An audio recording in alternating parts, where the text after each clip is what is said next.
Bob Arum made billions off boxing, promoted Muhammad Ali, Sugar Ray Leonard, Manny Pacquiao, Floyd Mayweather, the biggest names in history.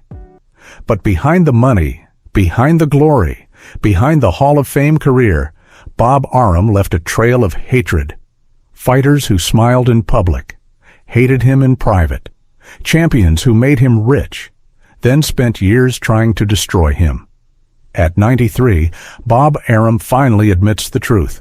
5 fighters who despised him, 5 legends whose hatred never died.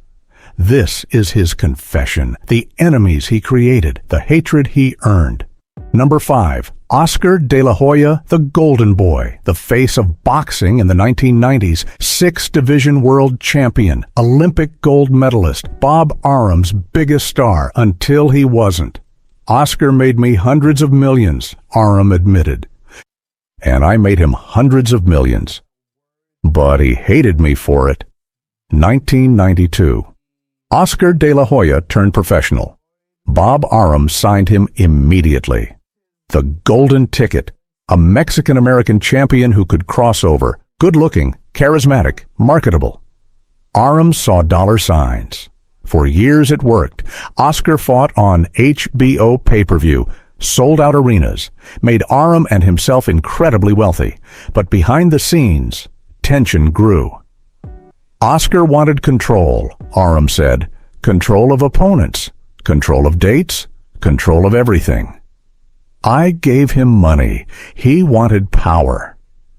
The breaking point came slowly. Oscar's team started questioning purse splits, asking for financial documents, demanding transparency. Arum resisted. Fighters don't need to see the books, Arum said. They need to fight and get paid. That's the business. But Oscar wasn't a typical fighter. He was educated, surrounded by advisors, building a brand beyond boxing, and he started to see the numbers didn't add up.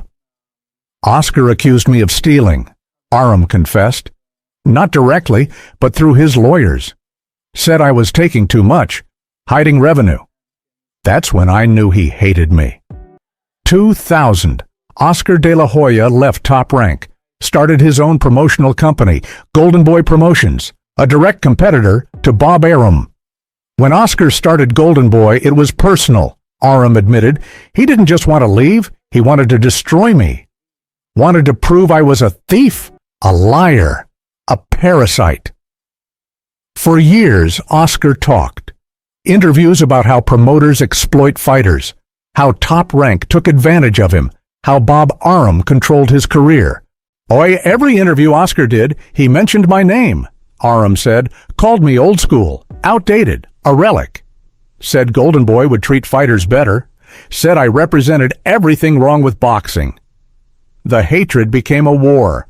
Top Rank versus Golden Boy, Arum versus De La Hoya, competing for fighters, competing for network deals, competing for supremacy.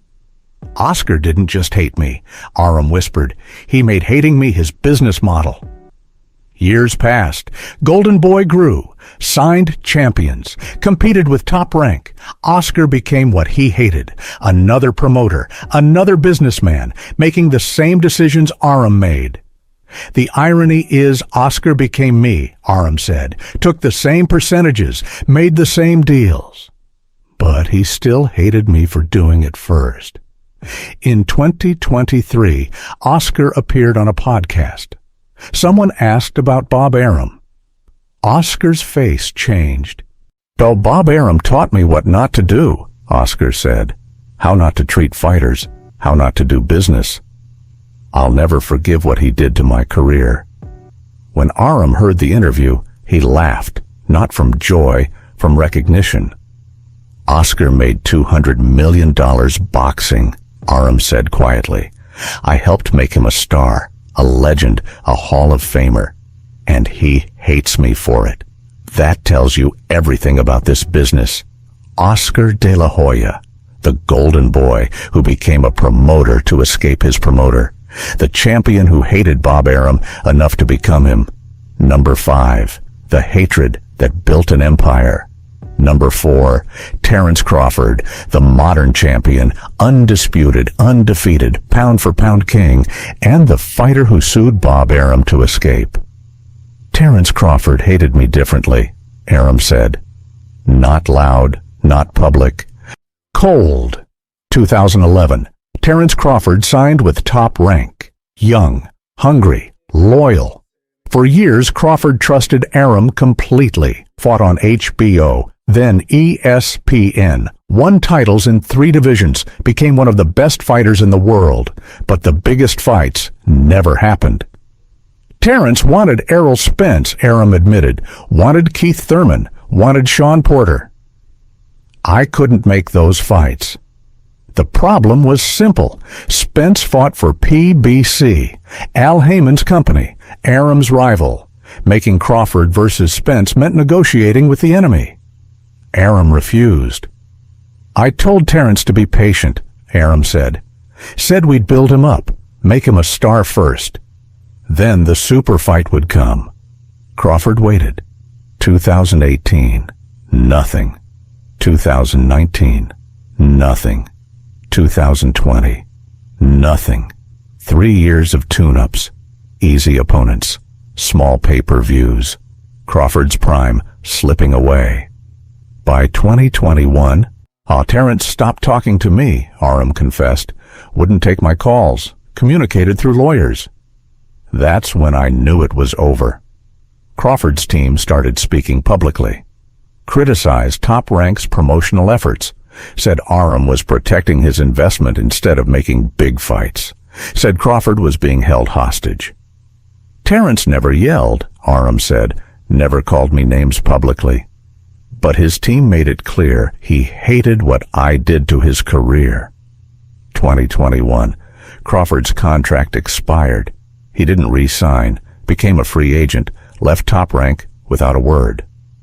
When Terence left, he didn't even say goodbye. Arum whispered, 40 years in boxing, I've seen fighters leave angry. But Terence? He left like I didn't exist? That hurt worse than anything Oscar ever said. But leaving wasn't enough. Crawford sued. He claimed Top Rank sabotaged his career, prevented him from getting the fights he deserved, cost him millions in earnings. The lawsuit exposed everything, communications, contracts, failed negotiations. The lawsuit was Terence's revenge, Arum admitted. He didn't just want to leave, he wanted to prove I destroyed his prime. 2022. Crawford signed with PBC, finally got the Errol Spence fight, dominated, won by stoppage, became undisputed welterweight champion, everything he wanted, everything Top Rank never gave him. After the victory, reporters asked Crawford about Bob Arum. Crawford smiled, cold. I did this without him, Crawford said simply. That says everything.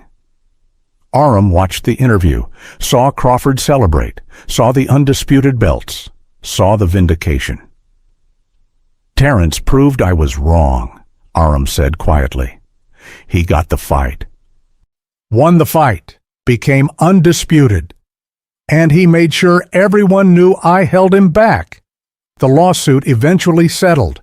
Terms undisclosed, but the damage was done. Terence Crawford, the silent hater, the fighter who didn't scream or yell, just left, sued, won, and proved Bob Arum wasted his prime.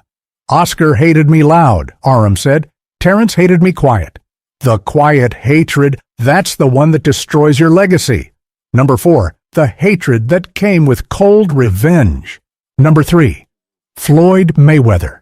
The biggest mistake of Bob Arum's career, the fighter who got away, the billion-dollar grudge.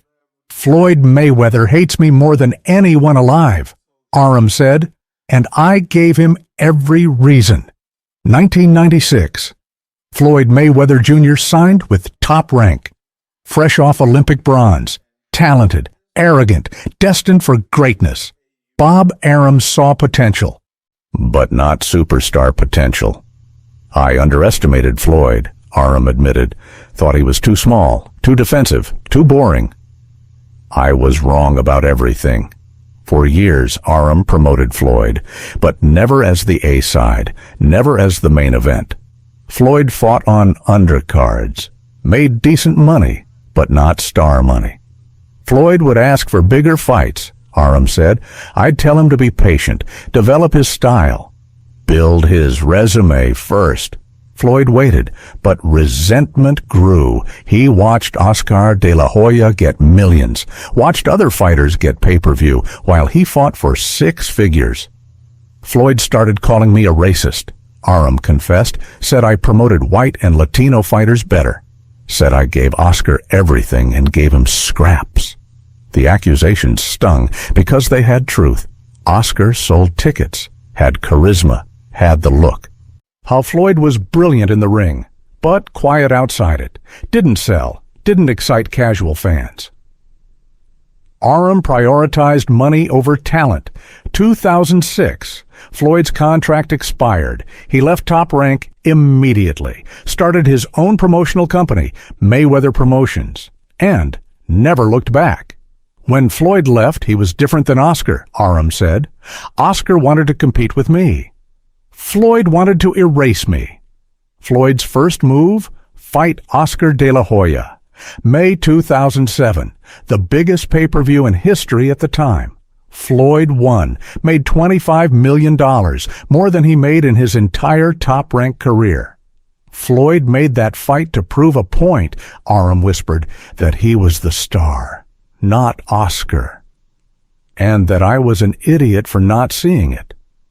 For years after Floyd talked, every interview, every press conference, Bob Arum's name came up. Floyd called me a crook, Arum said. A racist, a thief, a liar. Said I stole from him, underpaid him, disrespected him. And he said it for 15 years. The hatred became Floyd's fuel. Every big fight, every record-breaking pay-per-view, every $100 million payday. Floyd made sure Bob Arum knew. This is what you missed. 2015, Floyd fought Manny Pacquiao, the richest fight in history. $600 million generated. Floyd made $250 million. One night. After the fight, a reporter asked Floyd about Bob Arum. Floyd smiled. Bob Arum made me millions, Floyd said. I made myself billions. He'll die knowing he let me go. When Arum heard the quote, he sat in silence. Floyd was right, Arum admitted at 93.